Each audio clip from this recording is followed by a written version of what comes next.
him last time, and Teddy, is he going to be able to get his Jhin? That's also true.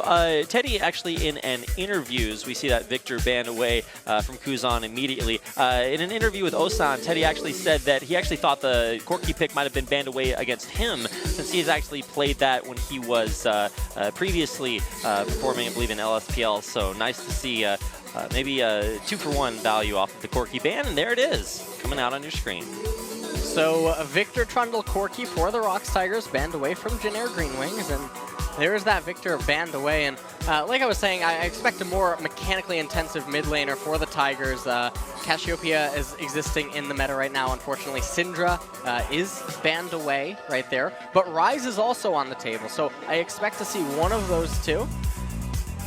And right now there is a Cassiopeia hover. That's actually really exciting because we've gotten a chance to see Cry showcase, I think, primarily his Azir, which is when he was brought in as, like you said, a more mechanical mid laner who could pilot that champion very effectively when it was in the meta. Now we get the chance to see him on that Cassiopeia. Now, without Victor here, what do you think is really the big focus for the Jhin Green Wings to grab against that? Well, it's going to be interesting how they choose to take this fight. Kuzan might actually just elect to play Ryze into it, even though the matchup's not as favorable as it once was. And I mean, getting their Jhin already and the Olaf pick, ROX Tigers definitely not any stranger to facing Olaf. They had a lot of practice against it at Worlds. I mean, it feels like right now the ROX Tigers don't need to actually pick their AD carry, although they are hovering the Var. Well, they actually lock in the Varus and the Karma pick, so it's going to be an 80 carry Varus, and we actually get to see that earlier on in the KeSPA Cup. Or is the ghost of Huni alive and well, and that Cassiopeia going up to the top lane for mid lane Varus? We've actually already seen one 80 carry Varus played by Loken on ESC Ever, so going to be interesting to see that run into an Olaf that could just run straight on through. Right, and that's actually very scary that technically ROX Tigers, all three of those champions are flexible. And that's something that's very difficult to draft against if you're Jhin Green Wings, because you never really know. This is the first showing of the Tigers playing against since their World Semifinals against SK Telecom, where they narrowly lost. And I will say that with Elise still up and on the table, we could definitely see that picked up by Peanut. That is his favorite champion, and she is quite strong in the meta right now, although a little bit vulnerable to Olaf. And right now there's the Lee Sin and Poppy highlight, and those are two champions that have been pretty popular so far in this tournament. Lee Sin going to fare off a little bit better against Olaf than Elise would. Pretty popular, and that is going to do it for the ROX Tigers draft. Last pick here coming in for the Jhin Green Wings, and that's what's going to make this a little interesting. Now, we've seen Lissandra in a bunch of different lanes, a bunch being 2, top and mid previously. I don't think we've seen Lissandra top for quite a while, though, so I'd expect us to be looking for a top lane, any sort of counter to Poppy, and we've seen Rumble be a great one, and it'll be locked in by Che. Yep. And so a very balanced team composition from the Jhin Green Wings. Not as late game as I would have expected. I would definitely say that this team composition is more mid-range, and what I mean by that is that it has a heavy emphasis on the mid-game and a need to establish a lead inside of the mid-game.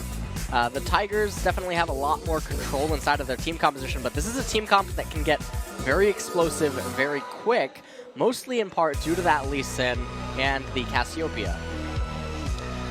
It's going to be exciting to see that work out, because as we close out our picks and bans, okay, I was worried we weren't going to swap things around there. It is going to be Cry on that Cassiopeia, and of course Smeb on the Poppy. There was a world in which things could have been swapped around really easily, but this is the one we live in. And the Jhin Green Wings, of course, with a matchup we've seen previously in the top lane that will hopefully go their way if you're a Jhin Green Wings fan. If you're a fan of the ROX Tigers, you definitely want to see them move a little bit further than the semifinals of tournaments. It seems that's where they stopped when they went to Worlds. Can they make it any further here in the KeSPA Cup, where they'll have to face some of their similar competition, as they will be fighting for the chance to face off against SKT in the semifinals of Busan. We'll see if they can make it there as we head in to our final semifinal match of the quarterfinal match of the KeSPA Cup.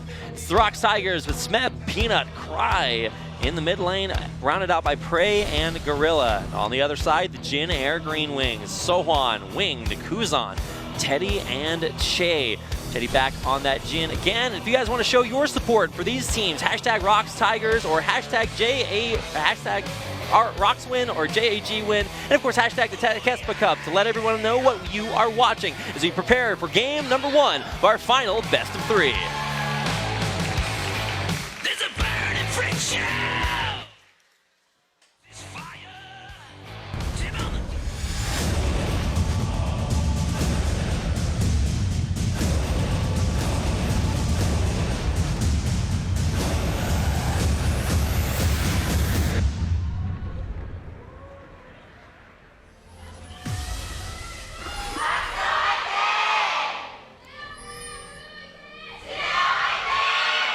I actually think the Jin cheer was louder, LS. Lots and lots of fans here packing out the Nexon Arena here in Seoul, South Korea for our final best of 3 of these quarterfinals. Now, we've seen a lot of shenanigans happen down here on the bottom half of the map, and it looks like this game is no different. ROX Tigers piling on through that bottom bush, but won't find anything just yet as Che does not name change to Hichani, and he's not going to walk right on in there. Yeah, this is actually the first 5-man of a tournament that we've seen in a very long time, and in this KeSPA Cup especially, where teams have only opted to actually fan out. So ROX Tigers starting the game off with basically a stylistic tendency of them where they like to be very aggressive and look for any sort of edge early on. Certainly do. The biggest thing about this, like you said, has been the unique start to the game. So what do you think is the danger of starting that 5-man bush bait every single time, and why don't we see more teams do that? Well, basically it is a little bit of a coin flip. You do have the possibility of losing out on vision control on either your left or right-hand side of the map, and that can get a little bit dangerous with trying to read into the jungler routes after the first few camp clears. And with a blue side Lee Sin, we can probably expect to maybe see some fireworks go off in bottom lane around level 3 as Peanut makes his way to the bottom before heading back up top to hand the blue over to Cry, but actually he's taking his blue buff. Yeah, so that's what's really very interesting. Traditionally, at least what you've mentioned, we see Lee Sin start on the bottom half of the map and then wrap around to hand off blue. Of course, what you can see there right on your screen is how close this matchup was historically between these two teams, even though they finished drastically on opposite sides of the standings at the end of last season. Yep, and right now, looks like Olaf is a little bit ahead of Peanut on making his way over to the right-hand side of the map, but 3-camp player for both junglers. Wings obviously needing that blue buff right now as he was almost out of mana. Nice angle there by Gorilla, getting a little bit of harassment off as Karmas are wont to do. A question earlier about the Lee Sin and starting off on the blue side after we've seen most of them start on the red side, hand off blue. What does that really change about this jungle route comparatively? Well, Peanut's just going to have a little bit more experience. It definitely will hinder the mid lane matchup a little bit for Cry. He could normally go a little bit more aggressive if he was given that blue buff, but it's not going to hurt at the end of the day. And it seems like Peanut is actually reading this route a lot better than Wings, and we're only 3 minutes into the match, but Peanut has actually found an advantage given the way that he elected to clear the jungle. Peanut with an advantage is a scary spot to be in, and on this Lee Sin, especially a very aggressive jungler. We'll see what he opts for heading here through the early game. He's actually just fully cleared out his entire jungle at this point, and was looking to get as much from his first trip as possible. Now, Winged on the other side has opted for, I guess, a little bit less of a heavy jungle clear, skipping the Krugs for now and going for this Rift Scuttler. So what are the goals, the objectives for both of these junglers? Well, in the top lane matchup of Rumble versus Poppy, unless you get Poppy to shove into Rumble, it's pretty hard to coordinate a gank against her. And likewise in mid lane, it's too difficult for Kuzan to actually find aid against Cry because... Oh my god, Kuzan, he's in trouble. He's going to be forced to... Oh my god, Cry was so low on mana, so he couldn't follow up for the kill, but great aggression there. Kuzan, a little bit of a rough spot. Now, this actually opens up an opportunity for Peanut to come to mid lane, wait around this brush, and as soon as Kuzan teleports back, if he tries to be greedy and teleport onto a minion, Peanut could immediately gank to follow that up, given that he still had the red buff active. And he is doing that, and it's a super big lost opportunity. Not as big of a lost opportunity, given that Winged was right there to cover, and I think that that is intentional, knowing that Peanut does have the ability to try to find his way into mid. Pressure being put on the bottom lane as well. Not just the mid lane, as Frey and Gorilla continue to push in. Now, one of the criticisms that Teddy did have in his previous series that they played versus Longzhu is that he takes a lot of poke. Like a lot of poke. So expect to maybe see that either changed as a positive or maybe stay the same and be a liability here as Gorilla Prey pushing on in. Now Winged, once again, there to protect the mid lane as Kuzan teleported in. Now down to the bottom half. Is this where he needs to be? Well, at this point, it's probably the only opportunity he has. If you look at top lane, you look at mid lane, and his laners are just constantly pushing. So at this point, the question becomes, why do you have an Olaf, at least for this stage of the game, if you're going to choose to play out your lanes like this? So the only opening he has is down here in bottom lane, but against a Karma, it's pretty difficult given that she can just speed both herself and her AD carrier. Summoner traded for Summoner. Wing, though, going to get leashed? No, runs out just in the nick of time with that Ghost. Teddy content to walk forward, even into Gorilla, as now Peanut has joined the fray in the bottom lane. No gank, but Flash taken out from Gorilla. So that's going to be actually not really a victory for Jin Green Wings, but it does apply some pressure relief to the bottom lane, and it gave Teddy at least a recall timer. And now Che going to have to stick around here to stay to try to pick up some of the experience and gold from that minion wave, so it doesn't go to complete waste. Peanut content to herbivore it up as he has just been jungling, heading up for what should be at least soon the second blue buff. Looking to hand that over to Cry. Now, the ROX Tigers have opted into this double tier composition with a Poppy top that's going to be behind early. So that's a lot of investment in the future. Do you think that's too much of a liability or something that Jin Air needs to really capitalize on? Well, to point out, the Tier of the Goddess isn't super hindering to Cassiopeia given her passive Axe's boots. So it's a little bit misleading to just look at her items and assume that she has no combative stats. She has the flash over Kuzan. She doesn't really need any sort of damage because her base damage is pretty high, and Cry already doing a pretty phenomenal job in that matchup. Now, the tier down in bottom lane on Varus, it sort of is an offensive item because it enables him to continue to spam out his spells, which are his primary source of damage. Okay, so maybe not as much of a liability as if you saw it on something like an Ezreal. Otherwise. So keeping an eye on the rest of the lanes. Haven't seen any big investments yet other than those summoner spells traded down bottom. And neither jungler really having too much of an effect. Now, we were highlighting both the junglers and the mid laners. Neither one of them is necessarily interacted, but as far as this early game goes, is there something that's really impressing you about one team or another? No, so far, I mean, everything's been pretty good. It is a little bit impressive how Cry and Prey are managing to create gaps, basically, versus their opposing laners. Now, if you look at the CS discrepancy in mid, there is almost no discrepancy. But the problem is that Kuzan has teleport, whereas Cry does not.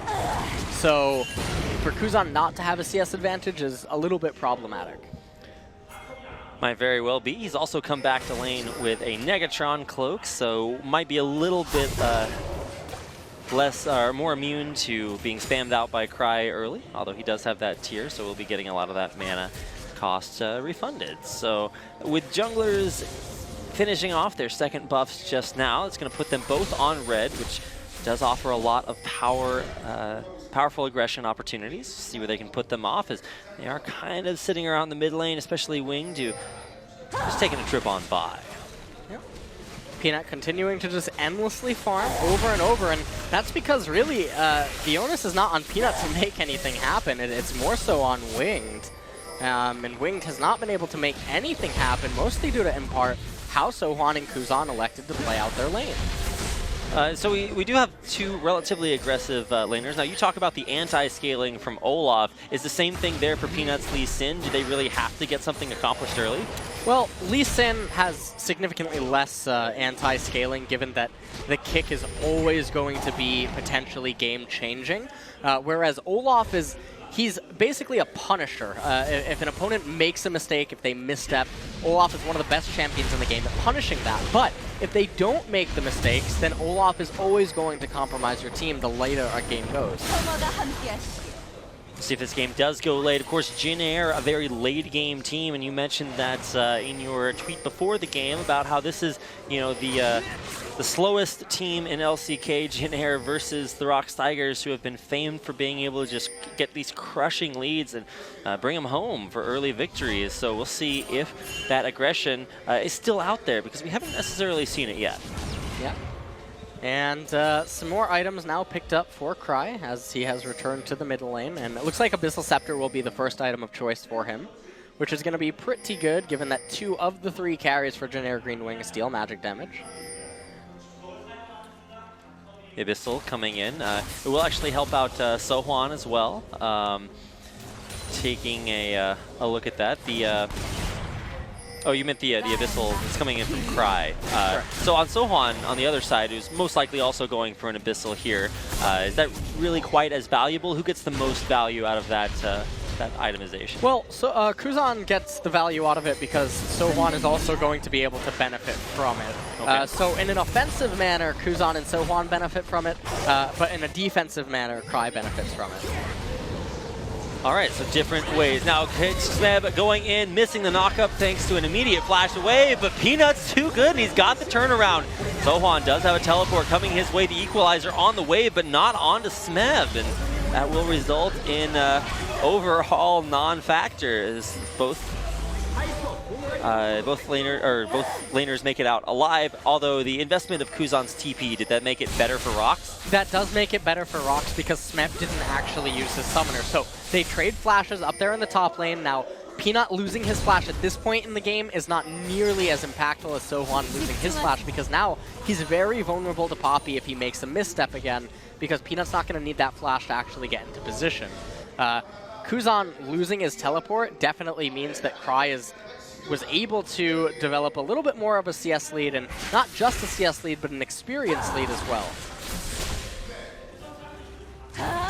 Experience very important. Now we're all the way past level 6, so everybody's got all of their spells, but what's the next real power point? Is it just experience to get levels, or, oh my god, Kuzan actually walking pretty far forward, taking the claw back out, but that was pretty aggressive. Yeah, that was a little bit over-eager, I think, by Kuzan to try to take that trade, but it's not going to matter so much as you can see, Cry does not have too much mana remaining. Teddy moving up now with Che. This could actually set up for a curtain call. They could be looking for an execute on Cry, but I don't think that they would ever find it, given the fact that Cry has cleanse. Well, I don't think that they should be able to expect to walk all the way up the river without being scouted out at some point. They will reveal the ward that did scout them out, moving up the river, and walk right back down. So no pick potential there. Cry full HP, but is relatively low on mana. Perfect timing there for the blue buff, which Peanut will hand over. Now with this blue buff, Cry is really going to be able to inflict a lot of pain onto Kuzan, who does not have teleport, is looking for his recall right now. And immediately after this recall, he should be able to pick up the Abyssal Scepter, and that's actually going to synergize with Winged, heading over to the right-hand side of the map. So Kuzan's going to get his blue buff, and at that point, you should expect that Jin Air Green Wings should ideally have their eyes set on Inferno Drake, but Winged with a little bit of different intention as he moves up to the top half of the map, but you can never find a kill onto Smeb right here. Playing it pretty safely, and also kind of interesting as well, with such a heavy commitment towards the bottom half of the map by Jin Air to ward this up. They put 3 pink wards right around that barren area, and now they're going to lose most of them because, well, in part, I guess Winged was top lane. Yep, and because Winged moved top lane for virtually unknown reasons, they end up losing their blue buff, and right now they do have the item advantage over their opponents. Teleports up for both top laners. And ROX definitely should not be looking to fight right now. More pink wards found out, though. Yeah, so kind of questionable to see Jin Air commit to such a heavy presence on the bottom half, then leave, lose everything, and now might be in a rougher spot when it comes to contesting that Baron that was so heavily previously warded. And right now, Teddy probably looking for a recall. Both bot laners are, but off that first recall, Prey is going to come out considerably far ahead because Varus is just not someone that you want to have an advantage over any of your team, and his damage that he's able to dish out from extremely long ranges is pretty obnoxious for this Jin Air team comp.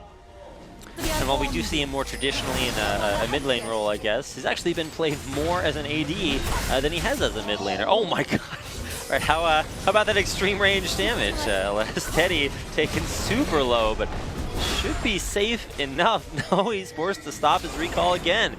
Junglers battling it out in the river, and lots of pressure for this Jin Air bottom lane that just are not being allowed back to base. Yeah, and Peanut just basically staying on top of Winged, and that's all that he needs to do. Talked about this in the very early stages of the game, where the onus is not on him to make anything happen. Oh, there comes the Aerosol. We'll lock Winged down maybe just a little bit. Turrets, though, the important objective. That's taken first turret blood for ROX Tigers at 15 minutes. Yeah, and that is going to propel them to a 2.2k gold lead. And that's not something that you want to be happening if you're Jin Air Green Wings, because their composition is one that wanted to explode during the mid game, and so far they haven't managed to make that happen. And a lot of the scaling components of the ROX's team composition has basically been enabled, and that's pretty scary right now. And I wouldn't be surprised now if we actually just see rotations made over to the mid lane. We might see some Drake congestion. Peanut definitely wants to steal this. Definitely be some Drake congestion as it does look to get clogged. Now, it's going to be actually immediately taken there by Winged, but can ROX turn it right back around, flashing over the flanking Smeb, but will it be enough for ROX to find kills? They will find first blood in there as well on Che. So first turret blood, first champion blood, but no Inferno Drake. Yeah, no Inferno Drake for them, but Kuzan could die right here. He doesn't have flash, he doesn't have his ultimate. Trying to get to a good spot. Actually does take the claw to a decent one. Wing, though, with too much damage coming his way. He's going to go down. Teddy all alone, flashing over the wall that he's pounded into. He'll make it out safely. Well, I don't know how safely that really is. Loses both of his summoner spells. He's totally out of the fight, and that means ROX are going to crack another turret. Yep, ROX are definitely going to get this turret right here. Smeb now taking the turret aggro, and I mean, this is that explosive game that I was talking about where, yes, Jin Air Green Wings got the Inferno Drake, but Smeb able to find a flank teleport to get inside, and we're going to take a quick look at it. So you see Smeb was already in position, Cry coming straight up, flashed the tidal wave, really good, and then able to pin Che against the wall, having missed his bubble. At this point, Teddy just trying to get as much damage down as he possibly could, but ROX had their eyes set on the middle lane turret. And at that point, Sohwan was way too late to arrive to the fight. Kuzan stayed around a little too long in mid lane, not having flash or his ultimate up, forced to retreat. And one thing at the end of that fight was Teddy's positioning, which wound up forcing him to blow both of his summoner spells just to stay alive. What do you think about Teddy so far this game? Now that, I mean, he has identical itemization with Prey, but as far as positioning goes, what's your analysis? Well, they're two entirely different champions where Prey offers a lot in the immediate team fight, whereas Teddy, with that Yumu's Ghostblade, but unfortunately, due to the team composition, unable to really stay up and close inside of the fights. And so the Yumu's, while it will certainly help him, Teddy is basically just an ultimate bot right now. An ult bot. All right, that's why I keep saying parenting advice, teach your kids how to press R growing up. It'll make them great at League of Legends, at least when they play Jin or similar champions here. We're going to have a next generation of Karthus mains out there. Either way, it's looking okay for Jin Airs. They do have that dragon, and they're not dropping down too far in gold. But the really scary thing to me is starting to be these turrets as they continue to fall. Do you think that Tigers are just like methodically taking this one step at a time, or is it something that Jin Air could improve on? Well, oh, Che. Oh, boy. Not Che's day. He's out of there for the third kill. With that kill onto Che, and given the fact that Kuzan's in bottom lane right now, I wouldn't be surprised if after taking this blue buff, there is definitely an opportunity to just try to keep Cry in bottom lane and maybe apply pressure up there in top lane, as Sohwan under a little bit of pressure by Smeb right now, but they don't have a really clear-cut way to defend any sort of rotation up to top. We're going to replay of this pick onto Che. This is just caught between a rock and a big kick from Peanut. Yep, and so that was just a pretty clean-cut kill. And Che ends up falling down again. So at this point, that's Che's second death kind of Kind of interesting. Now, Jin Air do have a secondary support suite, or formerly known as XD, if they do want to bring him in a little bit later on. But is the problem just Che getting caught out, or is there a bigger issue for Jin Air? Well, their bigger issue is that Sohwan and Kuzan played the laning phase relatively poor compared to who their jungler was. And so because of that, it put Winged in this uncomfortable pressure spot where he wasn't able to really do anything except in bottom lane. But the problem in bottom lane is that Prey and Gorilla completely outplayed Teddy and Che almost in every single way. And Peanut was just able to comfortably sit back and continue to farm his jungle. And now we've reached this mid-game stage where Jin Air Green Wings down 5,000 gold. Doesn't really look like they have anything clear-cut they could do. And I mean, with Morel and Omicron completed for Cry, I wouldn't be surprised if blue buffs are then handed off to Prey in the future, because that Varus siege is so obnoxious for Jin Air to deal with.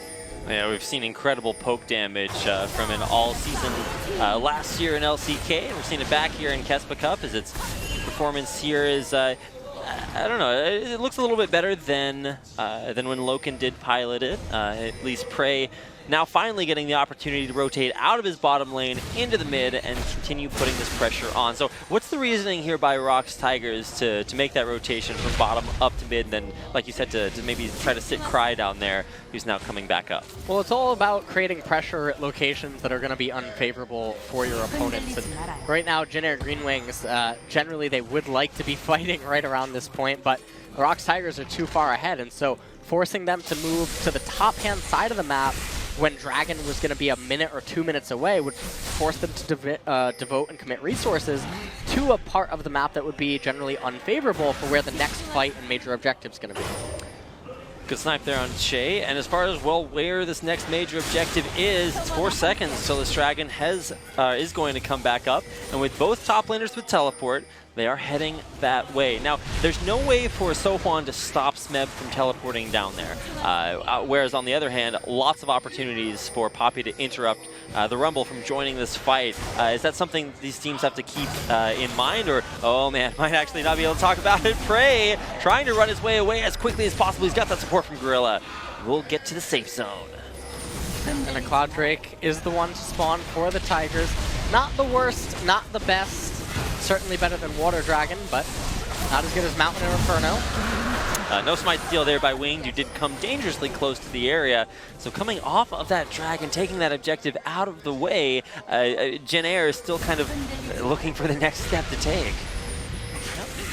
And the next step to take for the Jin Air Green Wings is honestly to try to find some sort of a miracle equalizer into some sort of miracle engagement from Kuzan, because right now a straight-up fight is always going to be disastrous for them, given how far behind they are. Okay, loss of the red buff. It's stolen by Peanut. Follow-up non-existent as ROX get in, get the buff, and get right back out again. I think that if I'm counting correctly, that's the third buff that they've stolen away from Wings so far. Is that just the Olaf effect, or what is it that ROX is doing to allow them so much pressure and control? Well, it's that Wings' movements, well, early on, Wings' movements were a little bit bizarre, like when we saw that they lost their blue buff. He moved up to the top-hand side of the map, even though there was clearly no way to get any sort of a gank off, and Kuzan was coming straight off of a recall. Dragon was going to be the priority, and so he had a very clear-cut ABC route to take, and he didn't take it. This time again, Peanut just beating him to the punch, and Winged is basically playing reactive when he should have been playing proactive.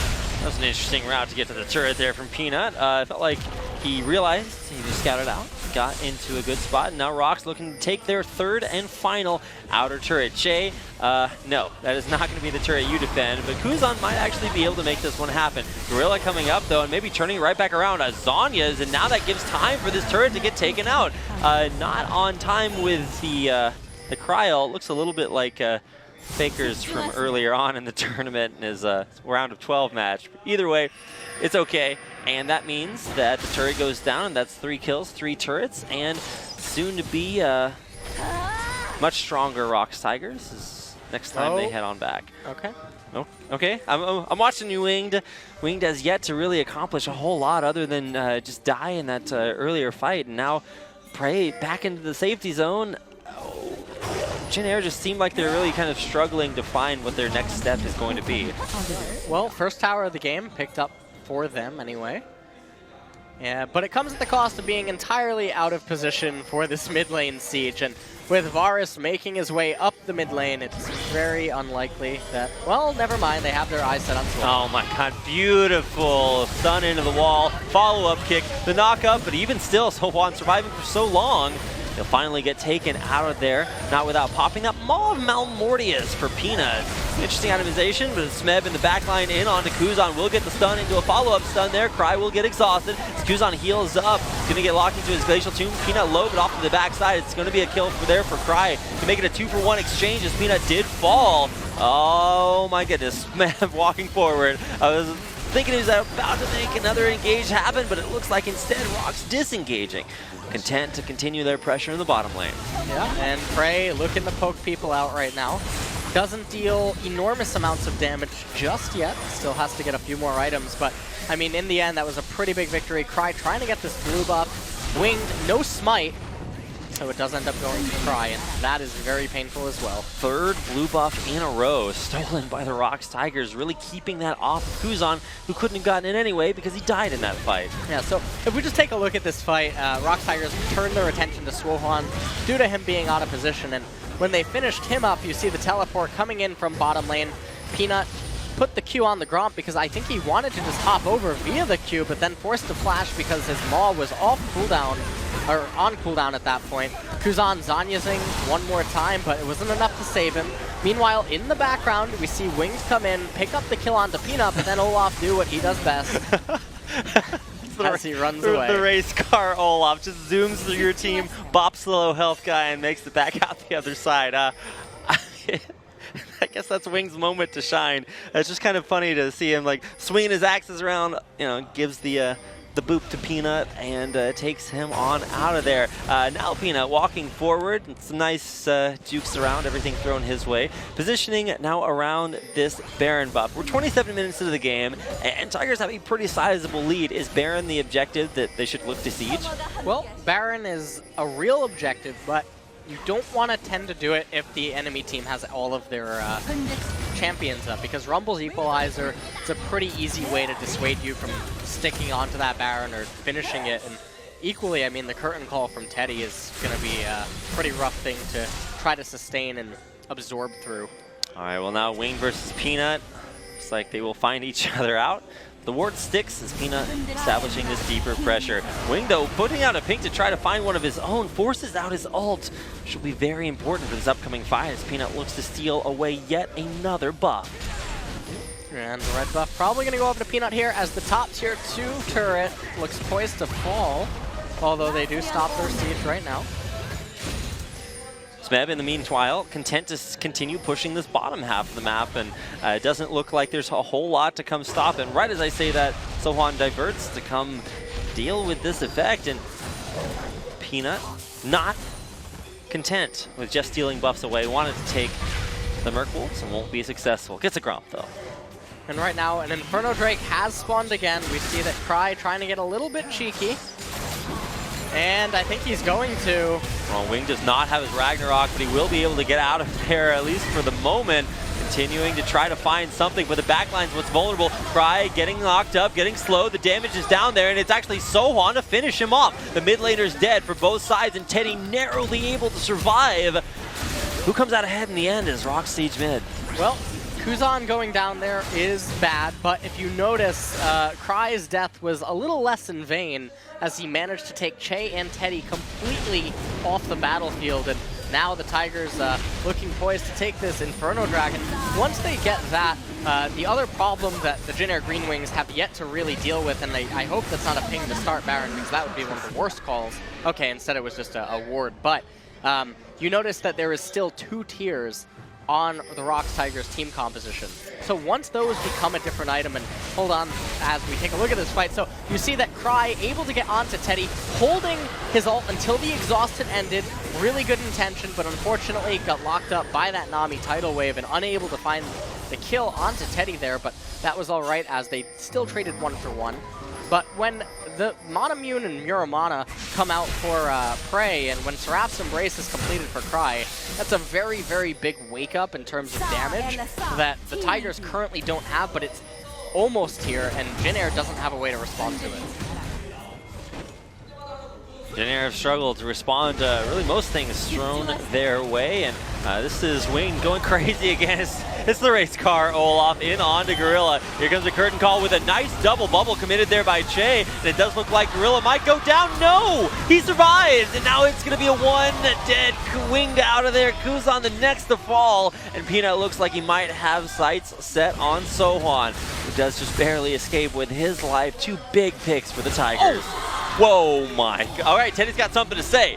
He is able to finally finish that kill onto Gorilla. Does that change this landscape coming into Baron? It actually does. They aren't going to have the AoE shields that Karma can grant, and so this is a little bit dangerous, but no jungler, so they're going to be able to finish off the Baron as Cry actually just monstering his way into the enemy team. Nothing to stop the rampage of this Cassiopeia, who takes down the carries, gets that double kill, and now Tiger's on a little bit of a long-winded chase here onto Che. Guess you can't have a chase without the Che in it. And he will be running his way all the way right. Sidecaller's Blessing's a pretty good spell to have, or passive, but in the end, Smeb is pretty fast. And now that Che is forced out of options, it will be Peanut, actually, at the end, to snipe away that kill. And off this recall, we're going to see some big items purchased, but before that happens, we can just see, here's what Olaf basically does. He runs into the team, doesn't really deal a lot of damage, and so even though the ROX Tigers were completely out of position, it doesn't matter as they were able to burst him down really quickly. Kuzan got locked up without actually doing anything, and at this point it was Sohan, Teddy, and Che trying to run away. Gorilla not really respecting Teddy's accuracy on that Jhin did die a moment later, and they were able to find the Baron. But, I mean, at this point, you just basically got to witness that the ROX Tigers can just maul the Jin Green Wings down at this point, and they almost don't have a say in it. And there was absolutely zero response to this Varus poke. Certainly was not. Oh my goodness, Peanut going for the 1v1! Teddy got his stuffing ripped out there. Peanut mercilessly takes him out, and I mean, when your junglers, when ROX's jungler's doing that and Winged is unable to dive in and kill their enemy support, I think there's a pretty big contrast there as the Tigers break the base and look for their first inhibitor of the game. Yep, and they're certainly going to get this inhibitor, while Peanut, meanwhile, pushing this turret straight up into the Jin Green Wings base, and now it becomes very easy to actually coordinate this to either take the team fight or get the inhib. Chains of Corruption onto Sohan, forced out his Zhonya's. He's not going to last much longer afterwards, and he will drop down. Peanut the one to claim that kill as well. The rest of the Tigers push through not one, but now looking for a second inhibitor as the minion wave will crash into this bottom base turret. So they are going to get the inhibitor here, and I wouldn't be surprised if they just back off after this. No reason to extend. Whoa. Oh. Or is there? Smeb's got other ideas. He's going to go in there and look for an ult to find something else. Cry able to make his way away from Teddy's ultimate and barely survive a double takedown. Tigers just massacring the rest of the Jin Green Wings as they try to mount some form of defense that the Tigers have none of. I guess this is why you don't bring Tigers on an airplane.